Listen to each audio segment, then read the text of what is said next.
Dahulu kala, di sebuah kerajaan di tanah Pasundan, hiduplah seorang putri raja yang sangat cantik jelita. Namanya Dayang Sumbi. Kecantikannya terkenal ke seluruh penjuru negeri, membuat banyak pangeran dan bangsawan ingin meminangnya. Namun, Dayang Sumbi belum ingin menikah. Ia lebih suka menghabiskan waktunya dengan menenun kain di balai-balai istananya. Suatu hari, saat sedang asyik menenun, salah satu gulungan benangnya terjatuh keluar istana. Dayang Sumbi merasa sangat malas untuk mengambilnya. Karena lelah, ia pun berucap tanpa berpikir panjang. Siapapun yang bisa mengambilkan gulungan benangku, jika ia seorang laki-laki, akan kujadikan suami. Jika ia seorang perempuan, akan kujadikan saudara. Tak disangka, seekor anjing jantan datang menghampirinya sambil membawa gulungan benang yang jatuh tadi. Anjing itu bernama Tumang. Dayang Sumbi terkejut bukan kepalang, tetapi ia adalah seorang putri yang selalu menepati janjinya. Ia tidak bisa mengingkari ucapan yang telah ia lontarkan sendiri. Dengan berat hati, ia harus menerima anjing itu sebagai suaminya. Dayang Sumbi pun meninggalkan kemewahan istana dan memilih untuk hidup sederhana di sebuah gubuk kecil di tengah hutan bersama Tumang. Walaupun awalnya terasa aneh, Dayang Sumbi akhirnya menerima takdirnya dan hidup damai bersama anjing setia itu. Tumang sebenarnya bukanlah anjing biasa, melainkan titisan dewa yang dikutuk menjadi seekor hewan. Waktu terus berjalan, dan kehidupan mereka di hutan berjalan dengan tenang. Dayang Sumbi mulai terbiasa dengan kehidupannya yang baru, jauh dari keramaian istana. Tumang selalu menjadi pendamping yang setia, melindunginya dari bahaya hutan, dan menemaninya setiap saat. Dayang Sumbi pun merawat Tumang dengan penuh kasih sayang. Hingga suatu hari, Dayang Sumbi melahirkan seorang anak laki-laki yang tampan dan sehat. Anak itu diberi nama Sangkuriang. Dayang Sumbi sangat menyayangi putranya.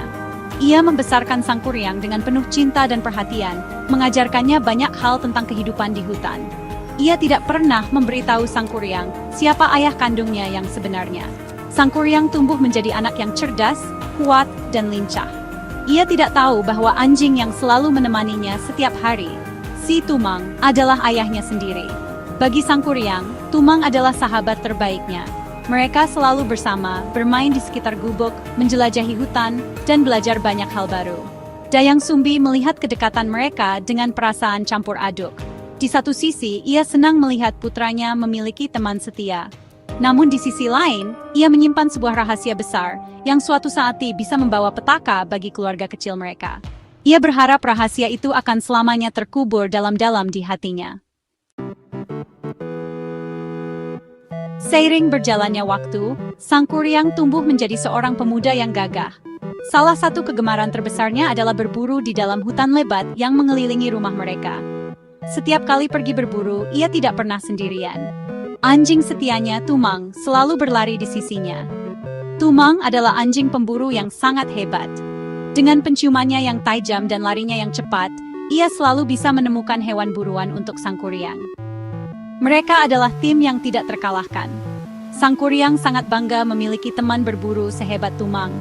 Mereka sering membawa pulang hasil buruan seperti rusa atau babi hutan untuk ibunya, Dayang Sumbi. Suatu pagi yang cerah, Dayang Sumbi merasa ingin sekali memakan hati rusa. Ia pun memanggil Sangkuriang dan memintanya untuk pergi berburu. "Anakku, bisakah kau pergi ke hutan dan mencarikan ibu hati rusa? Ibu sangat menginginkannya hari ini," kata Dayang Sumbi dengan lembut. Tanpa ragu sedikit pun, Sangkuriang segera menyanggupi permintaan ibunya. Ia mengambil busur dan panahnya, lalu bersiap-siap berangkat. Tentu saja, Tumang sudah menunggu dengan tidak sabar di depan pintu, menggoyangkan ekornya dengan penuh semangat. Sangkuriang menepuk kepala Tumang dan berkata, "Ayo Tumang, kita cari rusa terbaik untuk ibu." Mereka berdua pun masuk ke dalam hutan yang lebat. Sangkuriang berjalan dengan langkah mantap, sementara matanya awas mengamati sekeliling. Tumang berlari ke sana kemari, mengendus jejak hewan di tanah. Biasanya, tidak butuh waktu lama bagi Tumang untuk menemukan buruan. Namun, hari itu terasa berbeda. Sejak pagi hingga siang hari, mereka belum juga menemukan seekor rusa pun. Hewan-hewan seolah bersembunyi dari mereka. Sangkuriang mulai merasa lelah dan sedikit kesal. Ia tidak ingin mengecewakan ibunya. Ia berjanji akan membawa pulang hati rusa dan ia harus menepati janjinya. Sangkuriang terus berjalan lebih jauh ke dalam hutan, berharap peruntungannya akan berubah. Matahari sudah mulai condong ke barat, tetapi tidak ada tanda-tanda keberadaan rusa.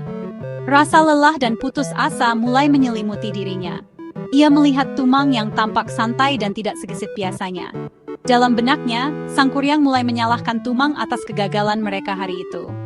"Kenapa kamu malas sekali hari ini, Tumang? Apakah kamu tidak mau membantuku mencari rusa untuk ibu?" gerutu Sang Kuryang dalam hati. Kekesalan kecil itu mulai tumbuh menjadi benih amarah yang tidak ia sadari akan membawa dampak yang sangat besar. Hari sudah semakin sore, dan kesabaran Sang Kuryang benar-benar habis. Ia sudah sangat lelah dan frustrasi karena tidak kunjung menemukan rusa. Semua hewan buruan seolah lenyap dari hutan. Dalam puncak kekesalannya, ia melihat Tumang sedang bermain-main dan tidak terlihat serius mencari buruan. Amarah yang tadinya hanya gerutuan kecil di dalam hati, kini meledak. Ia berpikir, jika tidak bisa mendapatkan hati rusa, mungkin hati Tumang bisa menjadi gantinya. Ibunya tidak akan tahu perbedaannya. Pikiran buruk itu menguasai akal sehatnya. Tanpa berpikir panjang, ia mengarahkan panahnya ke arah Tumang, anjing yang selama ini menjadi sahabat setianya. Dengan satu tarikan busur, anak panah melesat dan mengenai tubuh Tumang. Anjing malang itu jatuh ke tanah dan mati seketika. Sang Kuryang terdiam sejenak melihat apa yang baru saja ia lakukan. Namun, keinginannya untuk tidak mengecewakan ibunya lebih besar dari rasa sesalnya. Ia pun mengambil hati Tumang, memasukkannya ke dalam kantong, lalu bergegas pulang. Ia meninggalkan tubuh anjing setianya begitu saja di tengah hutan. Di sepanjang perjalanan pulang, ia mencoba menenangkan dirinya dan meyakinkan diri bahwa apa yang dilakukannya adalah hal yang benar demi membahagiakan ibunya. Ia sama sekali tidak tahu bahwa anjing yang ia bunuh adalah ayahnya sendiri. Setibanya di rumah, Sang Kuryang memberikan hati itu kepada Dayang Sumbi. "Ibu, ini hati yang ibu inginkan," katanya, berusaha terdengar biasa saja. Dayang Sumbi sangat senang dan langsung memasak hati itu menjadi hidangan lezat. Setelah selesai makan, Dayang Sumbi merasa ada yang aneh. Ia tidak melihat Tumang dimanapun. Biasanya Tumang selalu ada di dekat mereka. "Sang Kuryang, di mana Tumang?" tanyanya. Sang Kuryang, dengan wajah menunduk, akhirnya menceritakan apa yang telah terjadi. Ia mengaku telah membunuh Tumang karena kesal anjing itu tidak mau membantunya berburu. Mendengar pengakuan itu, Dayang Sumbi terkejut luar biasa. Wajahnya pucat pasi, lalu berubah menjadi merah padam karena amarah yang tak tertahankan. Anjing yang dibunuh oleh putranya sendiri adalah suaminya, ayah dari Sang Kuryang. Hati yang baru saja ia makan adalah hati suaminya. Kemarahan dan kesedihan yang meluap membuatnya hilang kendali. Tanpa sadar, ia mengambil centong nasi yang terbuat dari kayu dan memukulkannya dengan keras ke kepala Sang Kuryang. "Pergi kau dari sini, anak durhaka. Jangan pernah kembali lagi," teriaknya dengan suara bergetar. Pukulan itu meninggalkan luka yang dalam di kepala Sang Kuryang. Dengan kepala yang terluka dan hati yang hancur, Sang Kuryang lari meninggalkan rumah. Ia tidak mengerti mengapa ibunya begitu marah hanya karena seekor anjing. Rasa sakit di kepalanya tidak seberapa dibandingkan dengan rasa sakit di hatinya karena diusir oleh ibu yang sangat ia cintai. Ia terus berlari tanpa tujuan, masuk lebih dalam ke hutan, menjauh dari satu-satunya tempat yang ia kenal sebagai rumah. Malam itu, Sang Kuryang benar-benar sendirian, ditemani oleh suara binatang malam dan penyesalan yang mendalam. Ia memutuskan untuk tidak akan pernah kembali lagi. Ia akan berkelana, mencari kehidupan baru dan melupakan semua kenangan pahit itu. Sang Kuryang memulai perjalanannya yang panjang. Ia berkelana dari satu tempat ke tempat lain, dari satu desa ke desa lain, lalu dari satu kerajaan ke kerajaan lain. Tahun-tahun berlalu, dan Sang Kuryang tumbuh menjadi seorang pemuda yang sangat tampan, kuat, dan sakti. Ia belajar banyak ilmu kesaktian dari berbagai guru yang ia temui selama perjalanannya. Ia menjadi seorang ksatria yang tak terkalahkan. Namun, luka di kepalanya akibat pukulan ibunya tetap ada, menjadi sebuah bekas luka permanen yang selalu mengingatkannya pada masa lalunya. Anehnya, seiring berjalannya waktu, ia mulai melupakan wajah ibunya dan penyebab mengapa ia diusir dari rumah. Sementara itu, Dayang Sumbi hidup dalam penyesalan yang mendalam. Setelah kemarahannya reda, ia sangat menyesal telah mengusir putra satu-satunya. Setiap hari ia menangis, merindukan Sang Kuryang. Ia berdoa kepada para dewa agar bisa dipertemukan kembali dengan anaknya. Karena kesedihan dan penyesalannya yang tulus, para dewa memberikannya sebuah anugerah. Dayang Sumbi diberikan kecantikan abadi dan awet muda. Wajahnya tidak menua sedikit pun, tetap secantik saat ia masih seorang gadis. Ia berharap jika suatu saat Sangkuriang kembali, putranya masih bisa mengenalinya. Di sisi lain, pengembaraan Sangkuriang telah membuatnya menjadi sosok yang berbeda. Ia tidak lagi ingat detail masa kecilnya, termasuk wajah ibunya. Luka di kepalanya hanya menjadi sebuah tanda tanpa cerita yang jelas dalam ingatannya. Ia menjadi seorang petualang yang haus akan tantangan dan pengetahuan. Kekuatan dan kesaktiannya membuatnya terkenal di banyak negeri. Namun, di dalam hatinya, ia merasa ada kekosongan yang tidak bisa diisi oleh kekuatan atau ketenaran. Ia terus berjalan, tanpa sadar bahwa takdir sedang membawanya kembali ke tempat ia berasal, menuju sebuah pertemuan yang tidak pernah ia duga sebelumnya. Setelah bertahun-tahun berkelana dan menjadi seorang pemuda sakti mandraguna, takdir akhirnya membawa langkah kaki Sangkuriang kembali ke tanah kelahirannya. Ia tiba di sebuah hutan yang terasa begitu akrab, meskipun ia tidak mengenalinya sama sekali. Di sana, ia melihat sebuah gubuk kecil yang indah. Rasa penasaran pun membawanya untuk mendekati gubuk itu. Dari dalam gubuk, keluarlah seorang wanita yang luar biasa cantik. Wajahnya begitu memesona, seolah memancarkan cahaya. Sangkuriang langsung terpesona pada pandangan pertama. Ia belum pernah melihat wanita secantik itu sepanjang perjalanannya keliling dunia. Ia sama sekali tidak menyadari bahwa wanita itu adalah Dayang Sumbi, ibunya sendiri. Dayang Sumbi yang dianugerahi kecantikan abadi, juga melihat kedatangan pemuda gagah dan tampan itu. Hatinya berdebar, tetapi ia tidak mengenali pemuda itu sebagai putranya. Sangkuriang telah berubah total dari anak kecil yang dulu ia usir. Ia kini adalah seorang ksatria dewasa yang penuh wibawa. Sangkuriang memberanikan diri untuk mendekat dan menyapa wanita cantik itu. Mereka pun akhirnya berkenalan dan mulai berbincang. Sangkuriang menceritakan petualangannya, dan Dayang Sumbi mendengarkan dengan penuh perhatian. Semakin lama mereka berbicara, semakin kuat pula ketertarikan yang dirasakan oleh Sangkuriang. Benih-benih cinta mulai tumbuh di hati Sangkuriang. Ia merasa telah menemukan wanita impiannya, dan ia tidak ingin kehilangan kesempatan ini. Setelah beberapa waktu saling mengenal, Sangkuriang memutuskan untuk melamar Dayang Sumbi. Ia mengungkapkan perasaannya dengan tulus, berjanji akan membahagiakan wanita itu seumur hidupnya. Dayang Sumbi, yang selama ini hidup dalam kesepian, merasa tersentuh oleh lamaran pemuda gagah itu. Hatinya yang lama membeku mulai mencair. Ia pun mulai mempertimbangkan untuk menerima lamaran Sangkuriang dan memulai hidup baru bersamanya. Pada awalnya, Dayang Sumbi hampir menerima lamaran itu tanpa ragu. Ia memang merindukan kehadiran seorang pendamping dalam hidupnya. Sosok Sangkuriang yang kuat dan perhatian membuatnya merasa aman dan terlindungi. Ia berpikir bahwa mungkin inilah jawaban atas doa-doanya selama ini, sebuah kesempatan untuk kembali merasakan kebahagiaan. Mereka berdua tampak sangat serasi, seorang ksatria gagah dengan seorang wanita cantik jelita. Namun, takdir ternyata memiliki rencana lain. Sebuah pertanda kecil akan segera muncul, mengubah segalanya dan membuka tabir rahasia yang telah terkubur selama bertahun-tahun. Suatu hari, saat sedang bersantai di beranda gubuk, Sangkuriang merebahkan kepalanya di pangkuan Dayang Sumbi. Dayang Sumbi dengan lembut membelai rambut calon suaminya itu. Saat itulah, jarinya tanpa sengaja menyentuh sebuah bekas luka di kepala Sangkuriang. Ia mengamati luka itu dengan lebih saksama. Bentuk dan letaknya terasa sangat akrab. Seketika, ingatannya melayang kembali ke masa lalu, ke hari di mana ia dengan penuh amarah memukul kepala anak laki-lakinya dengan centong nasi. Jantungnya berdebar kencang, dan napasnya terasa sesak. Dayang Sumbi bertanya kepada Sangkuriang tentang asal-usul luka itu. "Kanda, bolehkah aku tahu bagaimana Kanda bisa mendapatkan luka di kepala ini?" Tanyanya dengan suara sedikit bergetar. Sangkuriang yang ingatannya tentang masa kecilnya sudah kabur, hanya menjawab bahwa luka itu sudah ada sejak ia kecil. Ia tidak ingat persis apa penyebabnya, hanya samar-samar teringat bahwa ibunya yang telah melakukannya sebelum ia pergi merantau. Jawaban itu bagaikan petir di siang bolong bagi Dayang Sumbi. Tidak ada keraguan lagi. Pemuda gagah yang akan dinikahinya ini adalah Sangkuriang, putra kandungnya sendiri. Rasa ngeri dan panik menjalari seluruh tubuh Dayang Sumbi. Bagaimana mungkin ini terjadi? Ia akan menikahi anaknya sendiri. Pernikahan sedarah adalah hal yang terlarang dan akan mendatangkan kutukan bagi mereka. Ia harus segera membatalkan pernikahan ini. Namun, ia tidak bisa begitu saja mengatakan yang sebenarnya. Sang Kuryang adalah pemuda yang sangat sakti dan keras kepala.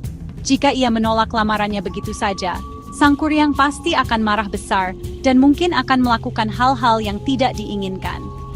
Dayang Sumbi harus mencari cara yang cerdik untuk menggagalkan pernikahan ini, tanpa harus menyakiti hati Sang Kuryang atau membuatnya marah. Setelah berpikir keras, Dayang Sumbi menemukan sebuah ide. Ia tidak akan menolak lamaran itu secara langsung. Sebaliknya, ia akan mengajukan 2 syarat pernikahan yang sangat berat dan mustahil untuk dipenuhi. Ia berharap, dengan syarat-syarat itu, Sang Kuryang akan menyerah dan membatalkan niatnya untuk menikahinya. Ini adalah satu-satunya cara yang bisa ia pikirkan untuk mencegah terjadinya bencana besar. Ia harus berhati-hati dalam menyampaikannya agar Sang Kuryang tidak curiga. Nasib mereka berdua kini bergantung pada keberhasilan rencana ini. Keesokan harinya, Dayang Sumbi menemui Sang Kuryang dengan wajah yang tenang, menyembunyikan kegelisahan di dalam hatinya. Ia berkata bahwa ia bersedia menerima lamaran Sang Kuryang, tetapi dengan 2 syarat. Aku akan menikah denganmu, Kanda. Tapi kau harus memenuhi 2 permintaanku terlebih dahulu, ucap Dayang Sumbi. Sang Kuryang, yang sedang dimabuk cinta, dengan penuh percaya diri langsung menyetujuinya. Katakan saja apa syaratnya, Dinda. Apapun akan kulakukan untukmu, jawabnya mantap. Ia merasa dengan kesaktian yang dimilikinya, tidak ada hal yang tidak mungkin untuk dilakukan. Dayang Sumbi kemudian menjelaskan syarat pertamanya.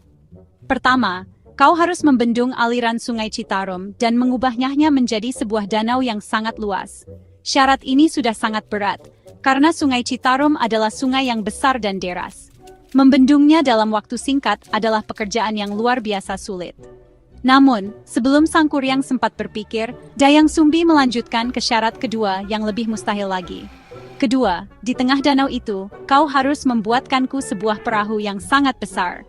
Kedua syarat itu harus kau selesaikan dalam waktu 1 malam, sebelum fajar menyingsing.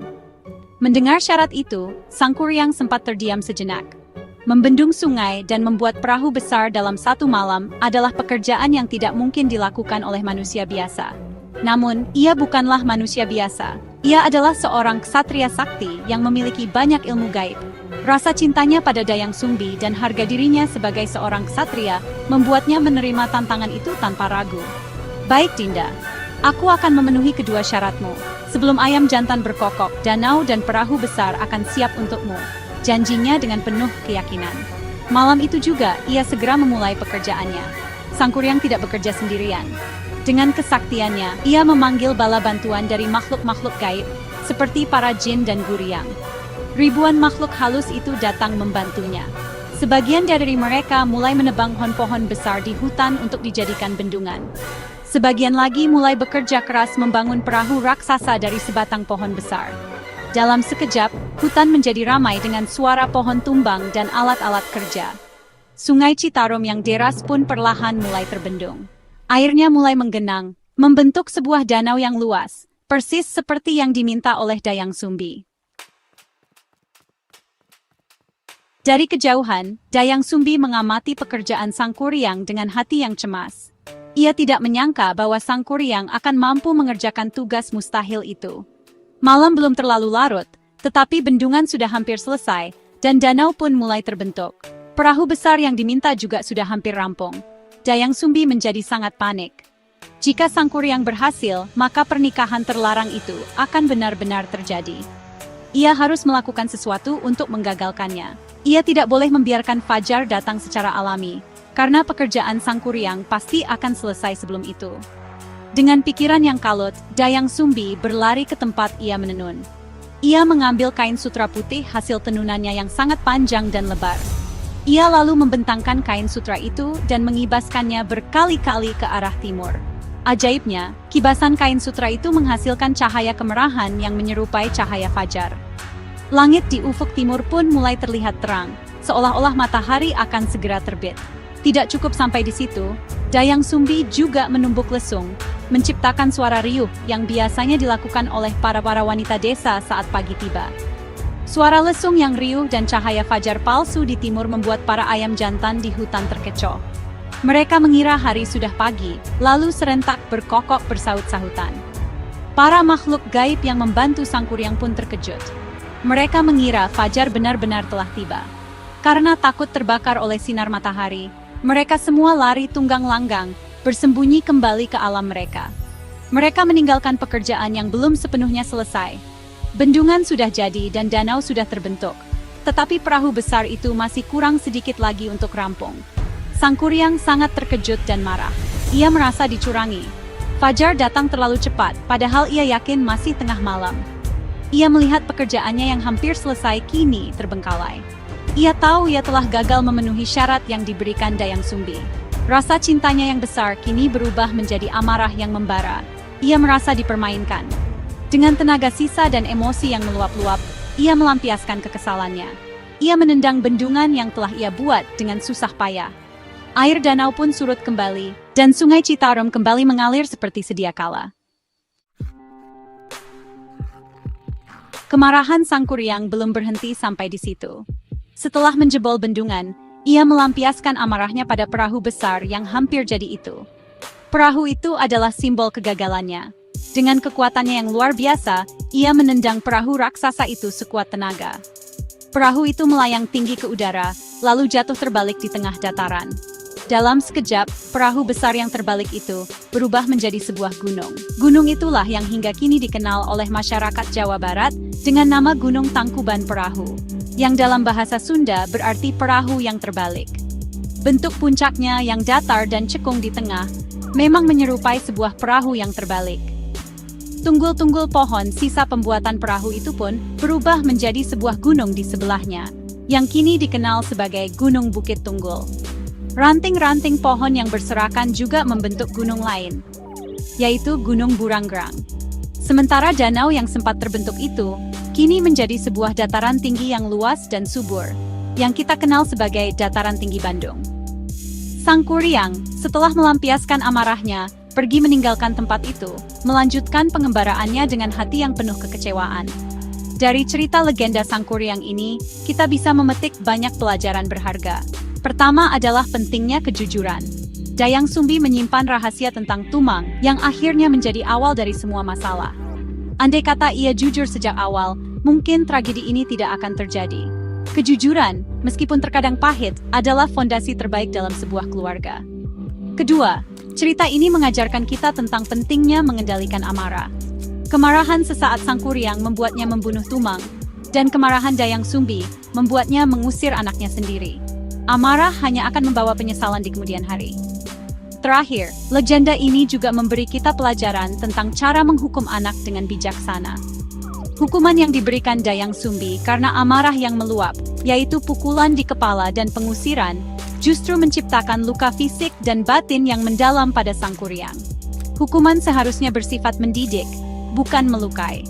Sebagai orang tua, penting untuk tetap tenang dan berpikir jernih saat anak melakukan kesalahan, agar hukuman yang diberikan dapat membantu anak belajar menjadi lebih baik, bukan malah menjauhkannya.